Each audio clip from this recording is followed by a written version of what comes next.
I think what we do when we interact with other people is we have this mental model of really high standards. What we don't realize that we ourselves have made a ton of mistakes getting to the stage where we have those high standards and a good mental model. So it's a very tricky balance of making sure that you do not lower your standards, you keep your standards high, but at the same time, you also have empathy for other people to have that space to make mistakes and grow and come to that level.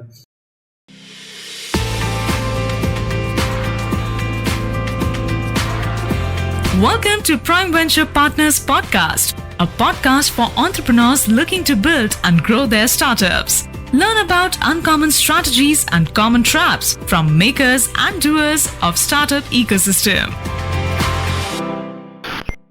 Good day, everyone. This is Amit Somani from Prime Venture Partners. I'm delighted to have with me today Paras Chopra, founder and chairman of Wingify. Welcome to the show, Paras. Thanks, Amit. Glad to be here. Paras, I remember meeting you about 10 or maybe 11 years ago back in Gurgaon when you were just about starting Wingify. And I actually remember being a user of the product, visual website optimizer at Make My Trip. So I'd love for you to start with a little bit of the starting up story, because I know you had a mental model of how you thought of starting up, perhaps how you found the idea. And as we go along, we'll explore how you recommend people go about finding interesting ideas to work on. So why don't you tell us the story of Wingify as well as a little bit about your early journey? Sure. So this actually goes back to quite a long back. It's a typical story, right? When there is a new computer at home, some people get hooked to games, other like me get hooked to programming, and that's what I did for a long period of time. So I got a computer when I was 11 or 12, and throughout my high school, I coded and programmed a lot. And by the virtue of that, I also got exposed to the startup ecosystem in Silicon Valley through books like Founders at Work. So as I read more and more about that, I realized that people or founders of Google and Yahoo, just using their laptops and coding, they were able to create really big companies. And at that point of time, the notion of big companies was all about its factories and steel and Tatas and Birlas and so on. So this notion of anyone with a laptop can make a company really struck quite close to my heart. And after that, in my college, I tried to do a number of startups, creating different projects here and there, but none of them really worked. And as I started reflecting on why my startup projects were not working, the realization was that I was an engineer building a lot of stuff, but not doing a good job in getting users and customers onto it. So that was my push to learn more about marketing. And finally, as I started learning more about marketing, I fell in love with the subject. And I thought, for my fourth startup attempt, let me create something to do with marketing. And broadly, that's where I started. And Visual Website Optimizer, like you're saying, that was one of the first visual A/B testing tools, which let you optimize your landing pages and websites. And and yeah, my initial goal was very humble because this was the fourth time I was trying something, and in this time I just wanted to make an equivalent amount of money as I was getting in my salary, which was 50,000 rupees back then. So my sense was that if I get this amount of money, I'm good, and I would have proven to myself that I can be an entrepreneur. Absolutely. The other interesting thing I recollect, and this is obviously now a little bit of folklore through your last 10 years, is that you wanted to kind of bootstrap it, right? So you took this notion of earning your own salary and then that of the next set of engineers and so forth. So can you talk about both not just the historical choice of sort of bootstrapping, but as you look at it now, 10 years later, would you kind of still do it again? What was really good about it? What were things that perhaps if you had been open to taking capital, what would have been different, if anything? Sure. I think with the benefit of this 10-year hindsight and experience, I would say this differentiation between bootstrapped and venture capital, I think that's a false differentiation. Ultimately, if you go back to the core reason of why you're doing a startup, why you're building something new, I think that ultimately is for most entrepreneurs related to this joy of creating something and less to do with the money or financial upside that comes with it. So I think this question between bootstrapped and VC blows out of proportion if an entrepreneur or the startup community in general is motivated more by the status that comes with, say, raising X amount of money, or with the eventual financial upside that comes with small chance of making a really big company, which is actually what VC startups are all about. But if you are motivated by building interesting things, then whether to take funding or not funding is really contingent on the question whether such funding can really help you in achieving, your goal of building something. For me, I was a programmer and I was building things by myself. So I never was able to give a good answer to myself of why I would need funding, because I would create stuff, I would build my own website, I would take demos, I would write articles. I was doing everything by my own and I was enjoying it a lot. So whenever a VC would approach me and say, "Hey, take this money," I honestly didn't know what would I do with the money, because I was already having a lot of fun doing what I was doing. Sounds great. Let me delve a little bit into still the early journey of picking new ideas and also the title of your blog, Inverted Passion. Maybe for our listeners, you can talk a little bit about what inverted passion is. I know that Paul Graham from Y Combinator, he has this famous thing saying, build something that, people want. But I'd love to know what inverted passion means to you, and, how do you recommend people pick interesting ideas to work on? Sure. So, like you said, the blog is invertedpassion.com. And I started it during my sabbatical, wherein I reflected upon my 10 years of journey as an entrepreneur. And throughout that journey, VW obviously worked out and it grew our company to where it is today. But there were many other product attempts that I was involved with, which didn't work out.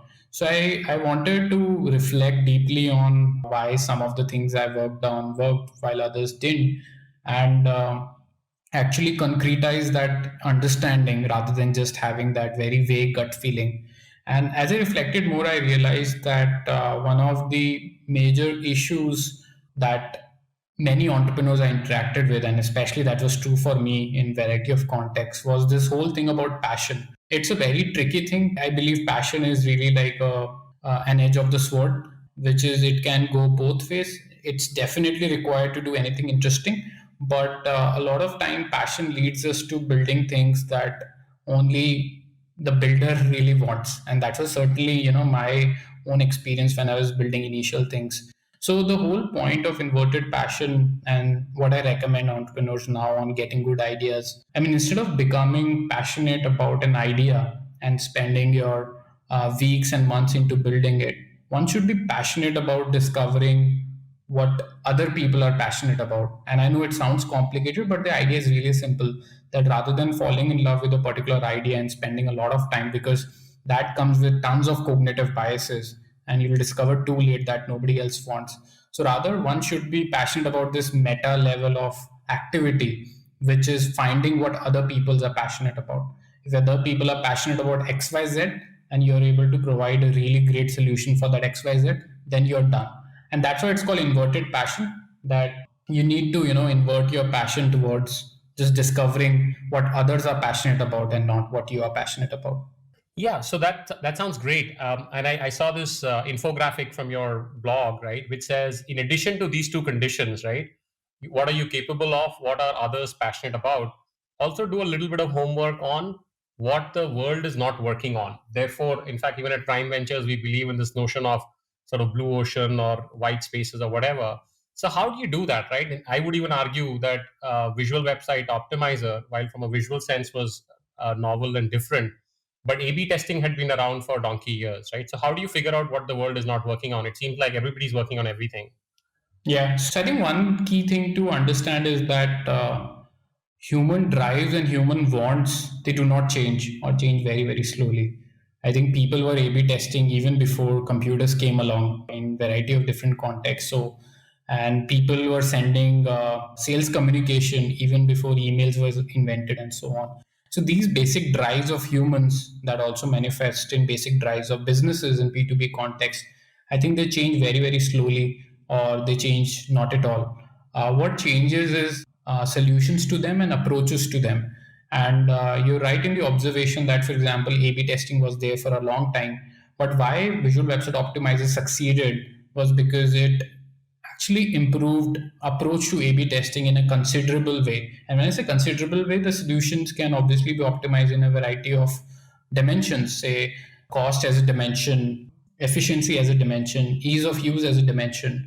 So an entrepreneur who's working on a problem, which is most likely a lot of other entrepreneurs are also working on. But if that entrepreneur solution is, say, 2x or 3x better than anything else out there, the entrepreneur can rest assured that the solution will catch a good amount of attention. In fact, I do believe that this whole thing about my solution is unique, or I don't have competitors, that many entrepreneurs like to sort of push out as a positive, is actually a negative. If there is no competition, this can very well mean that the problem you're solving for doesn't exist or is not a high priority. So absolutely see presence of competition as a very positive signal. But of course, getting and delivering like a Me Too solution doesn't cut it. You have to have your solution good on some dimension as compared to a previous solution. And again, the comparison, and when we talk about competition, usually it's not just a very obvious competition. For example, think about when Flipkart started their thing in India. You could argue that they were one of the first e-commerce folks and they had no competition. But you have to then understand from customers' perspective that the competition was not e-commerce. The competition was people going to stores and buying stuff, because the problem that they were solving was for people buying stuff, right? And the solution was e-commerce, which was new in India, and it was significantly better than going out, traveling for half an hour to a shop and buying. So just because they innovated on the solution and made it 2x, 3x better as compared to their existing alternative, which was offline buying, they were able to succeed a lot. But the second and third competitors that came along, the reference point for customers was then Flipkart and not going out. So they had to improve in some other dimension, and many of them were not able to, and that's why they didn't succeed. We also talk about, again, talking from a Prime point of view, about you need to be 10x better, and it could be on any one dimension. It's not like there is nobody that exists. You could have a differentiated product, like you said. You could have a differentiated business model. You could have a differentiated go-to-market strategy, maybe more organic acquisition, whatever. But in some way, you need to, have differentiation and eventually sort of hopefully some defensibility as well. So switching gears, Paras, right? Let's talk about building of the company and building of the team. I was very excited to explore that, right? So can you talk about maybe some of the, not just the early hiring, but somewhere along the mid of the journey, and as we get to now, last few years, you've been chairman, just the building of the team and managing that from being an engineer, product turned entrepreneur. Sure. So it's been 10 years since I started the company, and early years, say, the first 5 years were really me learning how to be a manager, how to be an entrepreneur, how to be a leader, how to be a CEO all at once. There's obviously no course or university that prepares you to build a company. So I've made many mistakes along the way, but at the same time, I think I've had the privilege of not working extensively in the so-called corporate world. So I think I worked for 1.5 years or so before starting Wingify. And that's why a lot of decisions that we ended up taking in Wingify, we did them from first principles rather than just borrowing the best practices from outside. And that's why for a long time, for example, we didn't have things like, dress code, office timings. We didn't have fixed leaves. People could come in whenever they feel like, not working. They could just say, I don't like to work, and so on. So a lot of things were innovated from first principles that way. As far as hiring is concerned, I think hiring is one of the, in fact, probably it's the most underrated skill that an entrepreneur needs to develop. And initial hiring is always from one's network, maybe college or maybe ex companies or maybe people you generally know. But after that initial pool has been plucked, then you come to the real deal of hiring people that do not come from any references, but they are cold emails or applications on your portal, and judging then is really difficult. At least it was for me very difficult, because I came from that engineering mindset wherein you have a conversation and you take what people are saying on face value. And if you do that, you'll end up making a lot of mistakes, because people put up their best face forward in an interview. So made fair share of mistakes, but slowly and gradually, over the last 10 years, then have realized how important hiring is. And right now, the way we hire is really to imagine, and that's how I'll also recommend, if I can go back in time to myself, is to, rather than hiring for roles and labels, for example, hiring for a marketing head is very ambiguous, and entrepreneurs do it because they see a lot of other startups hire for these roles, be it VP marketing, be it marketing head, or be it even HR or recruitments. All these are labels. So instead of hiring for these labels, you need to hire for specific skill sets that are going to bring a substantial amount of change in the business in next 12 to 18 months. What this means is that you need to understand your business so well that you can visualize that this person, which is like an idealistic person right now, if they join and they do a really great job, my business will go from X to Y. So what's needed in that X to Y, whether you call such a person VP of sales, whether you call it sales strategist, or whether you call just ninja or anything else, doesn't really matter. So interviewing for those skills that take you from X to Y is much more important than hiring for the label. And that's how I've built the company, wherein we've always hired depending on what gaps in the company are, rather than just hiring for abstract titles and then figuring out where to fit in those titles.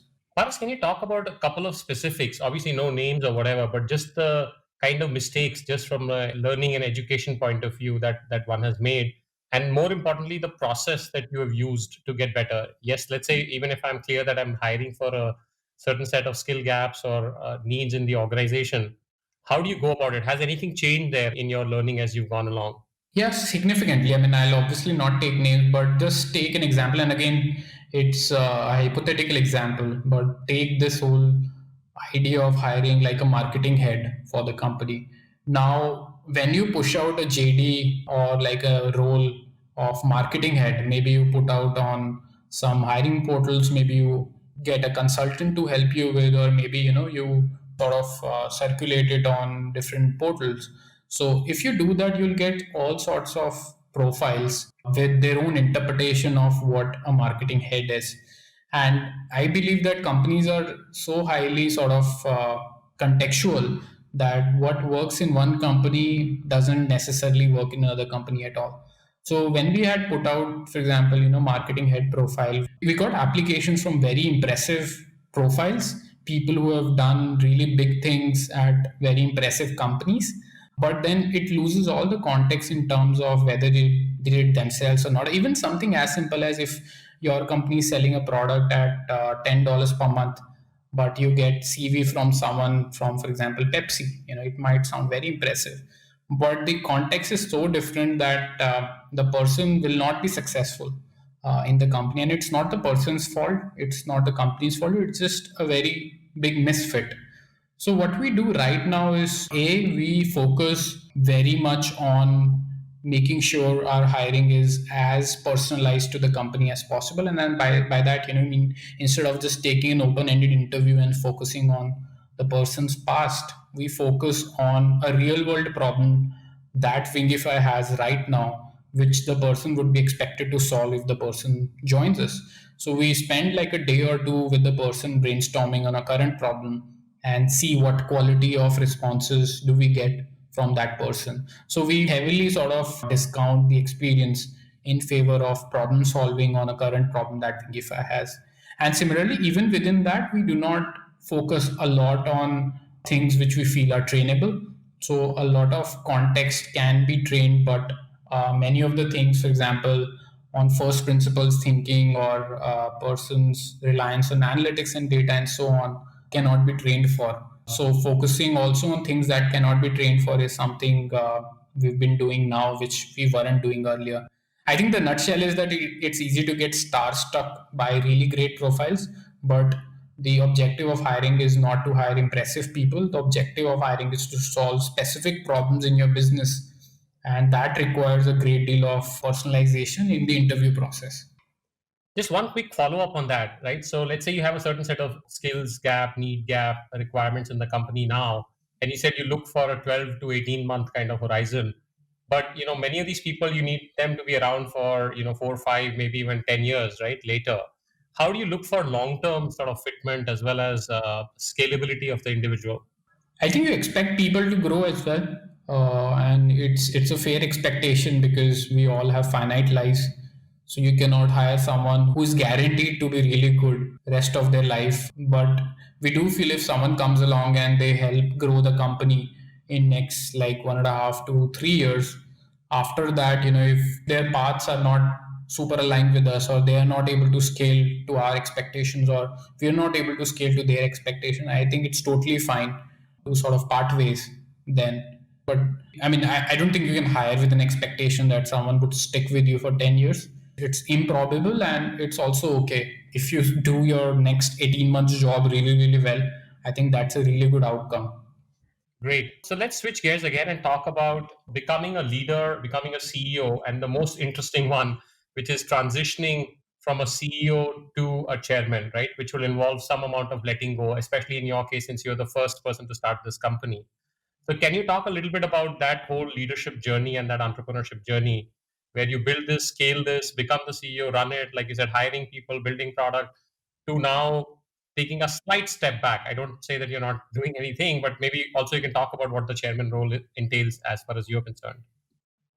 Sure. So I think it's a continuous process of letting go, and it's not like one fine day you wake up and say, "Now I need to let go," or "Now I need to delegate." And I think delegate is also a tricky word. You can delegate, but still be hyper obsessed about variety of different things. So I think it's partly nature, wherein my nature is about new things and my nature is about learning and exploring, and that's why my working style from day one had been, if there is someone else who can do job as well as I do or maybe even better, I would just let go and let those people do the job. If someone is contemplating growing as a leader, they have to start sort of a trusting people a little bit more than what you would usually do. I think what we do when we interact with other people is we have this mental model of really high standards. What we don't realize that we ourselves have made a ton of mistakes getting to the stage where we have those high standards and a good mental model. So it's a very tricky balance of making sure that you do not lower your standards, you keep your standards high, but at the same time, you also have empathy for other people to have that space to make mistakes and grow and come to that level. So it does take time, but if that happens again and again, you'll realize that a lot of people who work with you eventually start doing the job better than you, and at that stage you get more and more bandwidth to do new and new things. So at least for me, my job as an entrepreneur is always to do new and new things, and that's why I've continuously keep on giving more and more things for people and team around me to do. And that has culminated to me becoming a chairman from the CEO. And but I think that cannot happen unless you've had a significant history of leaders who've scaled up and who are doing job as good, if not better, as you've been doing. And as a chairman right now, I think my focus is to really get involved in areas where I can specifically make a difference. So these days, I'm involved in machine learning and marketing and a couple of other areas. Of course, around corporate governance and all those things are there, but specifically, even functionally, I have now privilege and bandwidth to really intervene at specific pinpoints and do a great job there rather than making sure everything is working okay, because for that you have your CEO and the leadership team. Very insightful, Paras. So I have a question, which is that there is a proactive sort of building trust, building leaders, letting go, and there could even be, unfortunately, a reactive one where you are not scaling up, but it is not sort of very obvious to you, or maybe you have attachment, right, and you're sort of clinging on to it, right, and not being able to let go. So, what is a good framework for doing a self assessment as you go along, right? Is it other board members, advisors, maybe your co founders? How do you figure out that, hey, Paras, you're not cutting it in element X, as opposed to, I see this other person and they are great at marketing, so you should just let go and give them marketing? So for that, I think getting a coach helps. I did work with a coach, and the coach doesn't tell you anything that you don't know. But we're usually so much stuck in our own thoughts that sometimes it's hard to see the obvious. And I think the obvious truth for a lot of us is that there are certain things that we enjoy in life doing, and certain other things that we don't enjoy doing.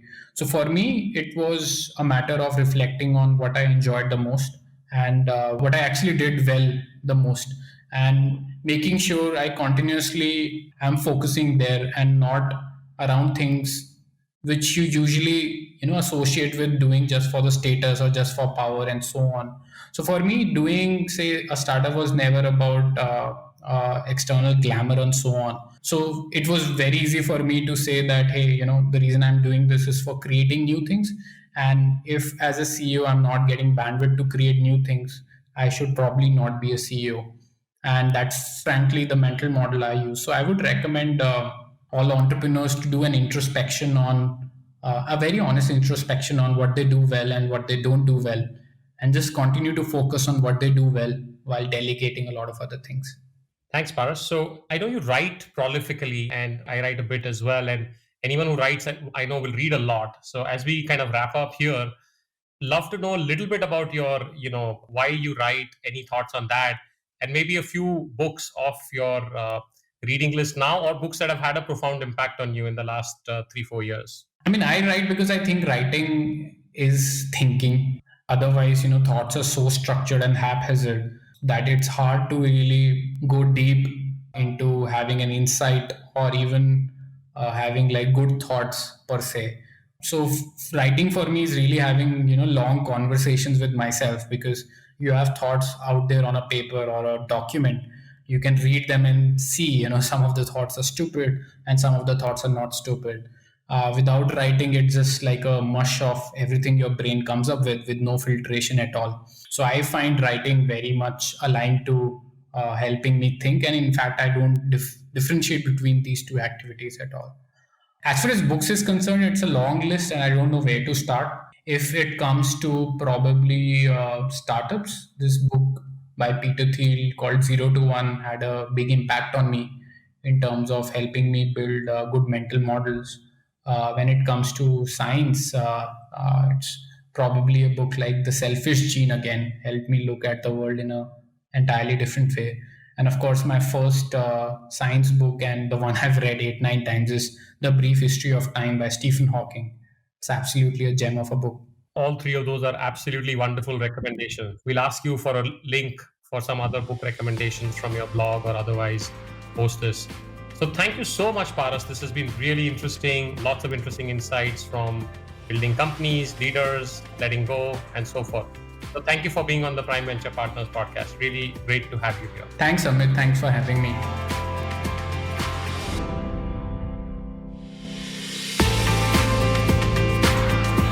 Dear listeners, thank you for listening to this episode of the podcast. Subscribe now on your favorite podcast app for free, and you'll be the first one to know when new episodes are available. Just search for Prime Venture Partners podcast in Apple Podcast, Spotify, Castbox, or however you get your podcasts. Then hit subscribe. And if you have enjoyed the show, we would be really grateful if you leave us a review on Apple Podcast. To read the full transcript, find the link in the show notes.